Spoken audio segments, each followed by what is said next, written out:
자, 이 바이러스 참 쉽지가 않네요. 극복도 쉽지가 않고 뭐 영원 지속되지는 않겠지만 네. 끝나야죠. 아, 참 어렵네. 자, 가겠습니다. 바이러스의 상온 생존력에 대한 의구심. 이게 오늘 주제입니다. 기존 바이러스가 이 숙주 몸 밖으로 나와서 상온에 생존할 수 있는 시간이 일정 기간은 있죠. 그렇죠. 뭐 한 2시간에서 보통 바이러스는 그런데 지금 나오고 있는 코로나 바이러스 최초 발생됐을 때부터 이게 뭐 3일부터 일주일 간다는 그런 얘기들이 있었기 때문에 그 정도도. 네. 아마 더 그래서 길어- 우리가 초창기 때 막 누가 확진자가 이제 다녀갔다 그러면 네. 매장들을 다 폐쇄해버리고 다 그리고 소독하고 막 방역하고. 그랬었던 거죠. 그랬죠. 이게 또 불거지는 것 같은데 이 델타 변이인지는 잘 모르겠습니다. 명확한 사실이나 팩트는 아닌데 이제 추정하는 거죠. 조금 보도록 하죠. 사실 오늘 뭐 일발장전은 원래 주제는 총알을 아끼자로 하려다가 뭐 해야 되니까.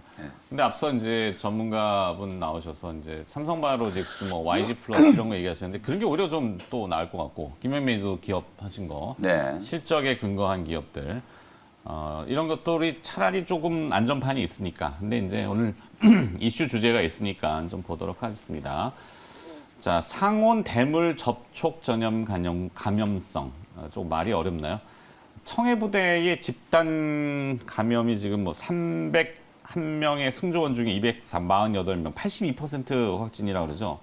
사상 초유의 코로나 집단 감염인데 사실 역학조사는 좀 지켜봐야 되겠습니다. 어제 이제 보도를 보면은 초기 대응이 어떻고 뭐가 어떻고 하고 군 당국을 질책하는 그 내용이 이제 본질의 주로 떠올랐는데 이게 어떻게 감염이 됐을까 그 얘기는 아직 없어요. 역학조사를 해봐야 되겠죠. 근데 이 항해를 할 때 기착지를 들려서 하선한 승조원이 없는 걸로 현재 나오고 있죠. 그러면은 물품만 계속 실었단 말이에요. 군수 물품하고 보급 물품만을 이렇게 경유지에서 실었는데 그 어떻게 감염이 됐을까? 바로 이제 대인 접촉 감염이 아니라 대물 접촉 감염 가능성이 충분히 있는 거죠. 그 며칠 동안 이 바이러스가 밖에서 살아있는지는 잘 모르겠어요. 델타 변인지도 저도 잘 모르겠고. 그래서 근데 일단은 뭐 그런 것도 우리가 주의를 다시 한번 상기할 필요가 있겠다는 생각이 들고 밀폐된 공간이 뭐 이번에 뭐 산밀, 뭐 밀접, 뭐 밀폐, 또 밀집 뭐 이렇게 돼 있죠. 산밀이 완벽하게 형성되다 보니까 빠르게 뭐 거의 다 확산이 됐고 하는 거는 뭐 위험한 거 우리 다 알고 있고. 뭐 다시 또 이제 손 소독하고 알코올 세정하고 조리 시에는 또 위생장갑 뭐 지금은 다 필수적으로 끼긴 합니다만 이런 것들에 대한 또 이슈가 될란가 잘 모르겠습니다 저도. 예, 그럼 관련 이슈는 쥐어 짜다 보니까 또 완전 초기에 그 도돌이표죠. 저게. 그렇죠. 네, 알코올, 한국 알코올, 뭐 50, 뭐 국제약품 이런 기업들이 아주 초기에 있었던 기업인데 저걸 그냥 적어놨습니다. 크게 기업 종목에는 신경 개의치 마시고 네.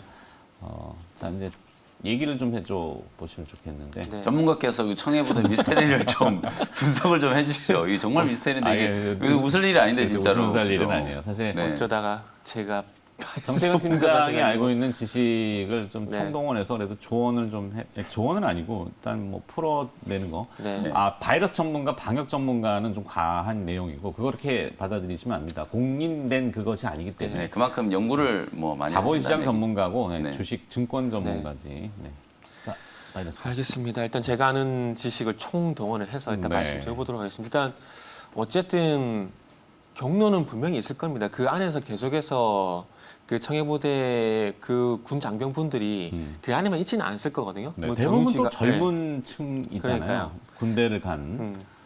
그래서 어디 경유가 됐다라면은 그 경유지에서 어떤 루트인지가 어떤 접촉했던 그런 경로가 분명히 있을 겁니다. 그래서 그 과정 속에 중요한 건 그 과정 속에서 방역 작업을 제대로 했나 안 했나에 대한 책임을 묻는 게 저는 맞다고 생각이 되거든요. 네. 그분들한테 무조건 걸렸다고 뭐라 하는 게 중요한 게 저는 아니라고 봅니다. 그거는 해결책이 아니라고 봐요. 본인의 잘못이 아니죠. 네, 해결책이 아니고 그래서 어떤 루트로 어떻게 감염이 됐는지 그리고 그 루트 과정 속에서 방역 작업이 제대로 됐는지 안 됐는지가 저는 중요하다고 생각을 하고 있거든요.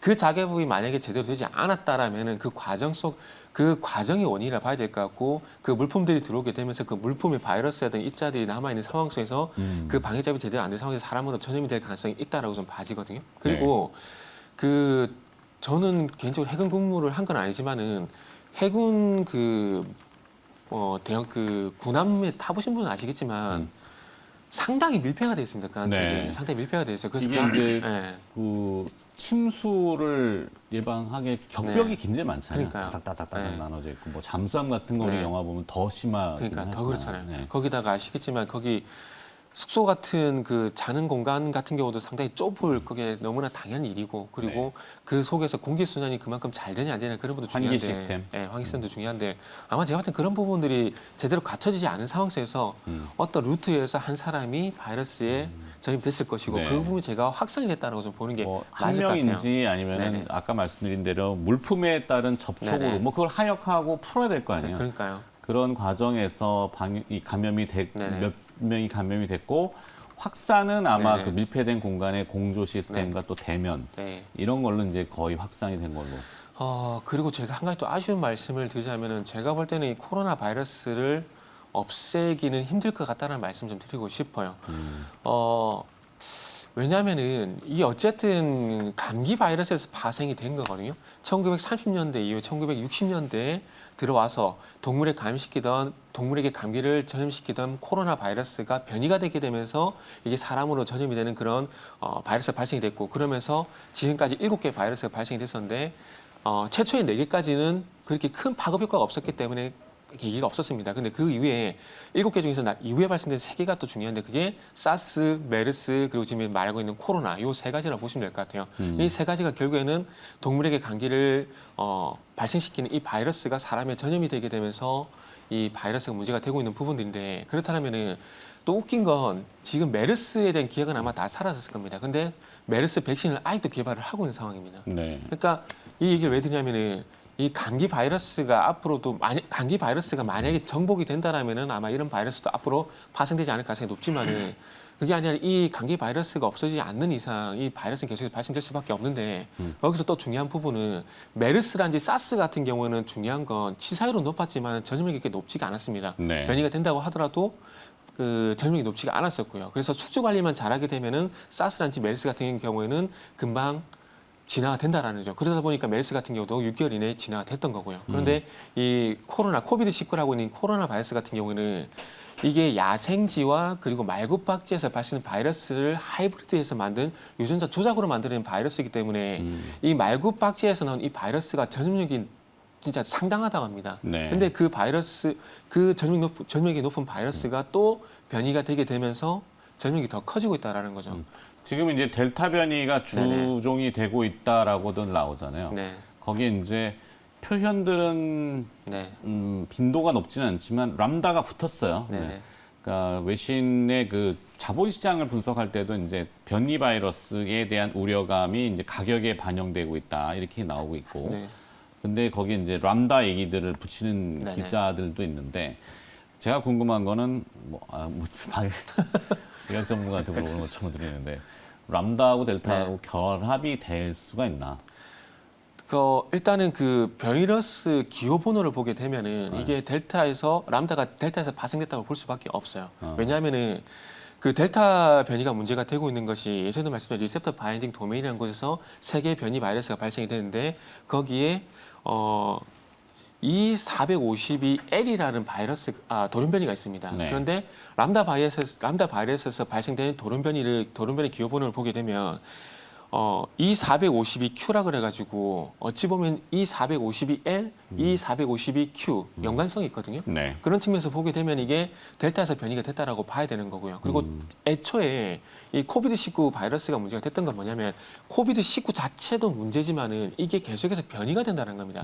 사람으로 옮겨갈수록 계속 변이가 되고 이게 또 바뀌게 되면서 감마에서 베타, 뭐 델타, 이제는 람다까지 계속 나오고 있는 부분인데 네. 이게 만약에 제가 그 코로나 바이러스가 확진했을 때 만약에 앵커님한테 전염이 된다라면은 앵커님한테 가서 또 변이가 된다는 겁니다. 네. 또 변이가 돼서 또 김용민 쪽으로 가게 되고 또 김용민 쪽에서 또 변이가 돼서 또 퍼진다는 거예요. 이러다 보니까 계속해서 델타가 나왔다가 람다가 나왔다가 앞으로 또 어떤 기호 번호를 쓸지 모르겠지만 또 변이가 될 수 있다는 거죠. 그래서 결론적으로 말씀드리고 싶은 건 뭐냐면 독감처럼 제가 봤을 땐 같이 갈 수밖에 없다라는 겁니다. 지금 백신이 나오고 있지만 이 백신을 만든다고 해서 이게 죽을 때까지 방어가 되는 건 아니거든요. 네. 주기적으로 계속 맞아줘야 돼요. 근데 우리가 독감 백신 같은 경우도 해마다 계속 맞고 있거든요.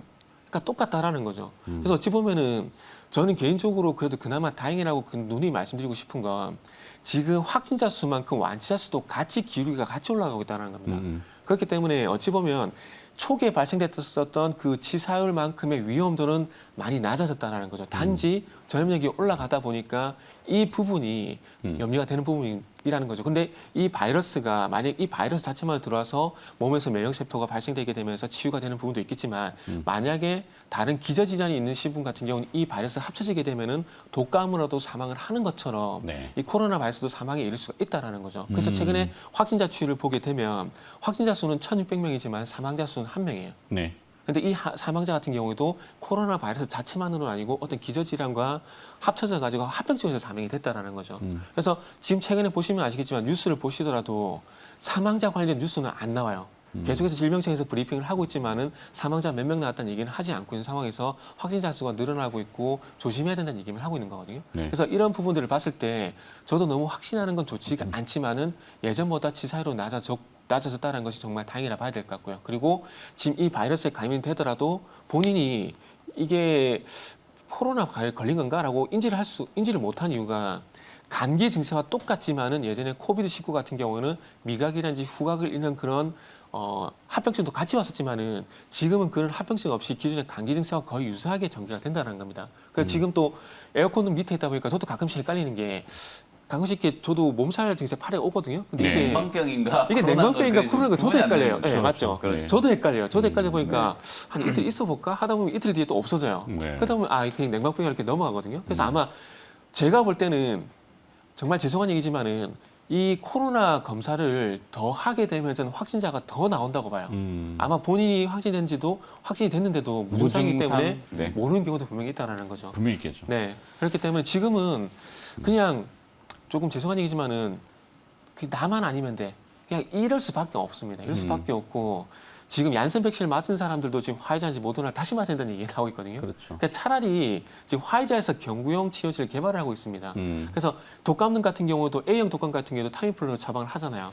그것처럼 아무래도 제가 볼 때는 앞으로 이 코비드19 같은 경우도 변이가 계속되면서 아마 경구용 치료제가 타미플루 같은 경구용 치료제가 나오는 게 제가 볼 땐 제일 베스트였던 상황이지 않을까? 뭐 그런 말씀 좀 드리고 싶네요. 그래요. 어찌됐건 전염의 확산은 이 정태근 팀장이 네. 말씀하신 바 계속 옮겨가면서 이 바이러스들이 네. 변이한다라는 거. 그래서 독성이라고 하긴 뭐하지만 네. 하여튼 치명적인 것으로 변이를 지금 찾고 있는 것이 아닌가. 그렇죠.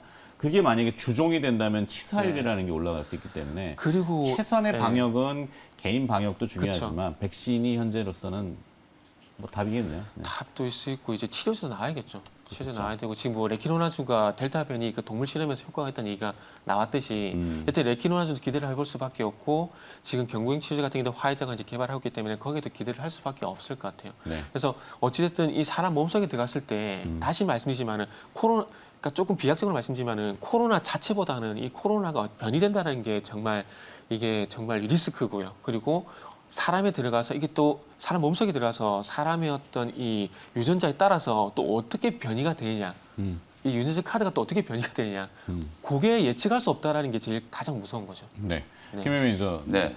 그래서 지금 이제 바이러스의 역사부터 이제 전문적인 부분들을 잘 설명을 해주셔가지고 거기에 역시 이제 제가 바이러스 전문가 같은. 네. 덧붙여가지고 이제 주식시장에 이제 조금 이제 대응을 좀 해야 될 것 같은데. 네, 그렇죠. 사실은 이런 것 같아요. 뭐 사스, 메르스, 이제 코로나19 전부 다 어차피 이제 바이러스이기 때문에 이 바이러스는 어차피 사멸이 안 되는 거. 그리고 이제 이게 어찌 보면 사스나 메르스는 우리가 지금은 뭐 전혀 이제 신경을 안 쓰는 이유가 바이러스가 없어진 건 아니지만 우리가 사실 뭐 전파가 된다거나 실생활에 있어서 감염이 될 위험이 현저하게 이제 떨어졌기 때문에 우리가 신경을 안 쓰는 건데 말씀해 주셨던 것처럼 이제 코로나19 바이러스 같은 경우에는 전파력이 일단 워낙 강하고 치명률에 대한 부분들도 저는 아직 뭐 섣불리 이제 결론을 내리기가 좀 어렵다라고 보는 게 계속해서 이제 이 변이가 생기는 거 그리고 이 변이가 생기는 원인이 사람의 몸 속에 들어왔다가 다시 다른 사람으로 이제 옮겨갈 때 변이가 나오는 거거든요. 그러니까 네. 이게 지역적으로 보면 우리가 델타 변이는 인도발이잖아요. 그리고 이제 람다 변이는 남미발이에요. 분명히 이제 인류의 어떤 특성과 맞물리면서 이제 이런 변이들이 나타나고 있는 상황이라고 보시면 되거든요. 의학적으로는 사실 이걸 아주 구체적으로 검증할 만한 시간이 그렇게 좀 많지 않았었기 때문에 아직까지 지금 전문가들이 계속 연구를 하고 있는 상황이고, 오늘 제가 이제 나온 그 분석 보도를 보면은 미국의 작년에 이제 사망한 사람들의 40%가 기저질환으로 당뇨병을 앓고 있었대요. 그렇죠. 그러니까 네. 이건 분명히 인체의 어떤 특성과 바이러스가 결합했을 때 나타나는 치명률, 이걸 이제 우리가 얼마나 좀 관리를 해 나가느냐, 이 부분이 저는 핵심이라고 보고, 그래서 아직까지는 이 치명률이 그래도 낮은 상태로 관리가 좀 되고 있기 때문에 사실상 뭐 저는 이게 주식시장에 뭐 악재로 부각이 될 때 그 파장이 그렇게 크지는 않을 거라고 보지만, 네. 지금 글로벌 증시가 동반해서 같이 이렇게 큰 폭으로, 오늘 다우지수 같은 경우에는 뭐 9개월 내 최대 폭으로 지금 하락을 하는 걸 보면은 지수가 그동안에 어쨌든 좀 많이 올라와 있는 상태에서 이 델타 변이, 그리고 뭐 람다 변이, 이런 변이 바이러스들이 계속 확산된다라는 그런 이슈, 거기에다가 지금 미국이 접종률이 현저하게 지금 둔화되고 있다라는 거, 우리가 이거 작년부터 우려했던 상황이잖아요. 사실상 미국의 국민들의 거의 절반에 가까운 40%가 넘는 국민들이 나는 백신이 있어도 접종하지 않겠다, 딱 이런 얘기 나오고 있거든요. 그래서 2차 접종까지 지금 맞은 사람들을 기준으로 보면 50%가 딱 넘어가자마자부터 접종률이 현저하게 둔화되고 있어요. 그러니까 네. 미국은 우리는 지금 백신을 서로 맞으려고 하지만 백신이 없어서 못 맞고 있지만, 미국은 지금 백신이 없어서 못 맞는 게 아니라 백신을 스스로 안 맞겠다는 거거든요. 그러다 보니까 이제 글로벌 증시의 이제 중심이라고 할 수 있는 미국에서 델타 변이와 관련된 우려가 지금 다시 부각이 되고 있는 상황들이 나타나다 보니까 글로벌 증시가 충격을 좀 받는 거다, 저는 그렇게 보고 있거든요. 그래서 이 상황을 어떻게 관리해 가느냐에 따라서 단기적인 조정에 그칠 것인가, 아니면 뭐 다시 또 조정이 조금 더 깊어질 것인가, 이게 이제 결정이 될 거라고 보고, 그래서 오늘 이제 전체적으로 이제 말씀해 주셨던 것처럼 청해부대, 다시 이제 본론으로 돌아가서 네. 청해부대가 정말 이게 미스테리예요. 군 부대이기 때문에 사람 간의 접촉이 없었다라고 믿고, 사실은 저는 방심한 거, 그게 저는 가장 좀 컸다라고 보고, 사람 간의 접촉이 없으니까 뭐 백신도 필요 없을 거다라고 생각하고 방역에 대한 부분들도 신경을 안 썼던 거죠. 7월 초부터 몇몇 병사들이 이제 감기 증상이 있었는데도 불구하고 뭐 격리를 한다거나 이런 이제 방호 조치를 전혀 취하지 않았기 때문에 전 부대원이 지금 다 감염이 돼버린 거거든요. 그래서 분명히 이건 대물 접촉을 통해서 바이러스가 이제 감염된 사례라고 보시면 될 것 같고, 그에 따라서 우리가 더더군다나 우리는 그럼 실생활에서 아직 치료제도 없고 백신을 맞고 싶어도 백신을 맞지 못하는 상황에서 우리가 할 수 있는 건 뭐냐? 마스크 열심히 쓰고 손 세정제 열심히 사용하는 거. 저도 요즘에 손 세정제 사용하는 빈도가 현저히 늘어났어요. 그렇죠. 엘리베이터, 방송국 와서 엘리베이터 타기 전에 한번 쓰고요. 네. 타고 올라와서 이제 또 한번 쓰고, 방송 끝나고 나서 나갈 때 또 세정제 쓰고 이러거든요. 네. 그러니까 저희가 이제 방송을 하는 사람이다 보니까 아무래도 또 누군가가 또 1호가 돼버리면 방송국 전체가 문을 닫아야 되기 때문에 그렇죠. 1호가 되지 않기 위해서라도 더더군다나 이 생활 방역을 지킬 수밖에 없는 그런 상황이거든요. 뭐 그런 관점에서 본다면 우리가 처음에 논리로 돌아가서 뭐 손 세정제 원료 만드는 기업, 그다음에 마스크 생산하는 기업, 그런 기업들에 대해서도 다시 한번 좀 관심을 좀 가져볼 필요는 있다라고 생각이 좀 들고요. 그래서 알겠습니다. 종목을 좀 말씀드리면 그 마스크 관련된 종목 중에 오늘은 레몬이라는 종목. 레몬. 네, 그동안에 많이 말씀드렸던 종목은 아닌데, 이 레몬이라는 기업이 만들어낸 마스크를 요번에 이제 G7 정상회의 때 영국 총리가 썼다 그래가지고 좀 이슈가 됐었어요. 그래서 이 레몬이라는 기업, 마스크 만드는 기업으로 네. 관심을 한번 가져보시면 오늘 좋을 것 주제를 같고. 내가 잘못 정해왔나? 뭐 너무 산으로 가버리는 것 같기도 한데. 네. 생활 방역, 하여튼 그런 이슈가 있다라는 정도만 하죠. 네네. 뭐 거기까지만 그럼 종목 그래요. 말씀드리겠습니다. 몇 개 더 있긴 한데. 네, 종목 너무 많이 붙여놓으면 마음에 안 드시는 사실 것 같아요. 아니 그건 아니에요. 그건 아닌데 뭐 오늘 이슈는 타 방송은 지금 뭐 폭염 얘기할 거고, 네, 아마 네. 뭐 계절성, 그다음에 또 메타버스 관련 또 이슈 할 거고, 뭐 바이러스 얘기도 분명히 하겠죠. 근데 우리 너무 바이러스만 집중하다 보니까. 근데 네, 한 좀, 가지 자부심 느낀 게 이렇게 바이러스에서 이렇게 세세하게 얘기해 줄 수 있는 코너는 저희밖에 없다고 봐요. 그건 너밖에 없는 것 같아요. 네. 네, 그래서 어쨌든 결론은 우리 스스로를 보호해야 된다. 맞습니다. 그거밖에는 지금은 주식으로 뾰족한 잘 방법이 보호를 없다. 또 자본시장을 해야 되니까. 네. 여기까지만 하죠. 네, 여기까지. 오늘 또 저기 그 네. 이벤트.